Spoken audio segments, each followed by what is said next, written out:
আমি বিকশিত ভাৰত বিলডেথন আইডিয়া স্বদেশীৰ আণ্ডাৰত পশ্চিম ৰঙামাটি এইচএছ স্কুলৰ পৰা এটা আইডিয়া প্ৰেজেণ্ট কৰিব বিচাৰিছোঁ আৰু আইডিয়া টাইটেলটোৰ নাম হৈছে 5বিধ গছৰ পৰা পোৱা ফলৰ উপকাৰিতা। আমাৰ টিমৰ নামটো হৈছে জ্যোতি টিম। টিম মেম্বাৰ্ছবিলাক হৈছে বিদিশা বৰদলৈ, সাজিজুৰ ৰহমান, প্ৰসেনজিৎ ডেকা, কৌস্তভ শৰ্মা আৰু হায়াতুল হুছেইন। আমাক গাইড কৰিছে হৰিপ্ৰিয়া ঠাকুৰীয়া বাইদেৱে। গতিকে আমি প্ৰথমতে লৈছোঁ লিচু ফলটো, লিচুৰ উপকাৰিতা।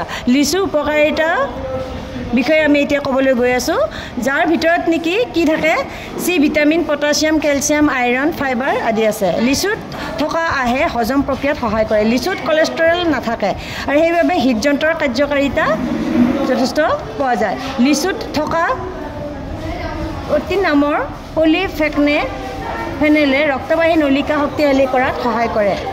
এইবাৰ আমি ক'বলৈ গৈছোঁ কঁঠালৰ উপকাৰিতা। কঁঠালত ভিটামিন এ আৰু চি থাকে, যি চকু আৰু ছালৰ বাবে উপকাৰী। ইয়াত থকা আহৰ বাবে পচন প্ৰক্ৰিয়া ঠিক ৰাখে, লগতে কোষ্ঠকাঠিন্য হ্ৰাস কৰে। কঁঠালত থকা এণ্টি অক্সিজেনৰ বাবে দেহৰ ৰোগ প্ৰতিৰোধ ক্ষমতা বৃদ্ধি পায়।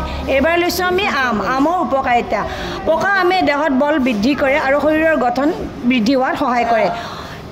তাৰপিছত কুকুৰীকণা বা চকুৰ দৃষ্টিশক্তি বৃদ্ধি কৰিবলৈ হ'লে নিতৌ পকা আমৰ ৰস 200 গ্ৰামকৈ লোৱা ভাল।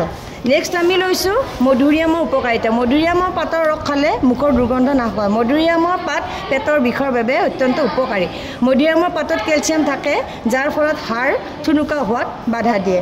এইবাৰ আমি লৈছোঁ শেষৰটো হৈছে নেমু। নেমুৰ উপকাৰিতা: কাজি নেমুৰ ৰস বহুদিন ধৰি নিয়মীয়াকৈ ব্যৱহাৰ কৰিলে আমাৰ খাদ্য হজম কৰাৰ উপৰিও তেজ বিশুদ্ধ কৰাত সহায় কৰে। মিঠা নেমু ব্যৱহাৰ কৰিলে ভাল ফল পোৱা যায়। পেটৰ বিষত নেমুৰ ৰস ব্যৱহাৰ কৰিলে ভাল ফল পোৱা